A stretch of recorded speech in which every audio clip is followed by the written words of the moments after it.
Le radio-journaux de Martineau. En manchette aujourd'hui, Sorel le confirme, la meilleure date pour aller faire du VTT, c'est le 4 août.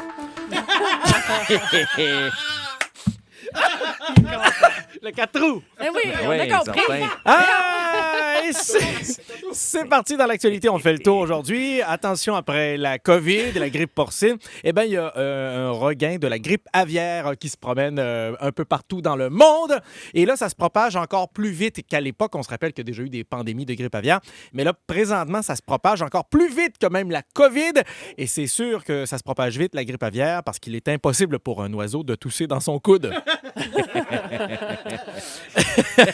Une femme des États-Unis poursuit une compagnie de pâtes alimentaires, tout simplement parce qu'elle les accuse de fausses représentations. C'est que la dame prétend que les pâtes sont trop longues à cuire par rapport à ce qui est indiqué sur le paquet.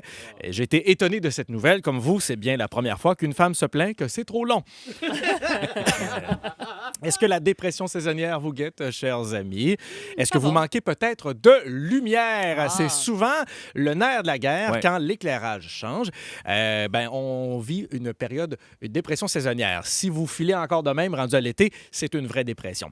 Alors, mais si on file de même le 4 août, on est fait. Donc, la solution pour votre malaise saisonnier, ça serait peut-être de la luminothérapie. Vous savez qu'on vend ce genre d'équipement-là. Ce sont des ampoules assez fortes, ma foi, là, qui vont frôler les 20 000 lumens. C'est une valeur de mesure pour l'éclairage. Et j'ai d'ailleurs un ami, ça ne règle pas le problème de tout le monde. J'ai un ami qui voulait faire de la luminothérapie et il s'est placé devant une lumière très forte. Malheureusement, c'était le phare avant d'un train qui arrivait. En même temps, aujourd'hui, il n'est plus dépressif. Comme quoi, des fois, la lumière au bout du tunnel, c'est un piège. Je vous ai parlé hier de l'hôtel de glace de Québec. Attention, il va falloir en profiter vite parce que là, il y a des redoux.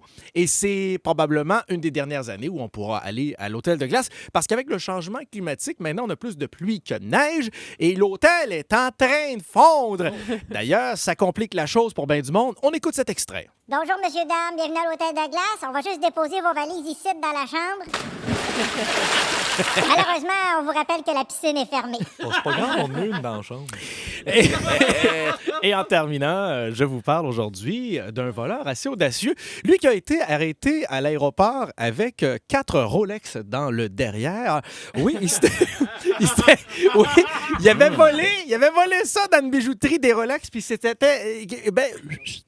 bonsoir, il est parti, direct dans le trou de pète. Et il s'est fait arrêter. Lui, il faisait de la contrebande de montres comme ça, Rolex. Ça a l'air impressionnant, a priori, 4 montres dans le derrière, mais moi, mon grand-père a déjà fait bien mieux. On écoute! Voyons, Marcel, où est-ce qu'elle est, l'horloge coucou? La quoi? L'horloge coucou qui est dans ma cuisine, là. Tu sais que tu l'as mis? Je sais pas, moi. Marcel, t'as-tu volé l'horloge coucou? Non, là. Marcel, maudit menteur, je vois le coucou sortir de ton trou de pète. C'est ce qu'on appelle une vraie horloge grand-père. Je finis là-dessus, moi, j'en reviens pas. Bonsoir. Le retour dans un instant.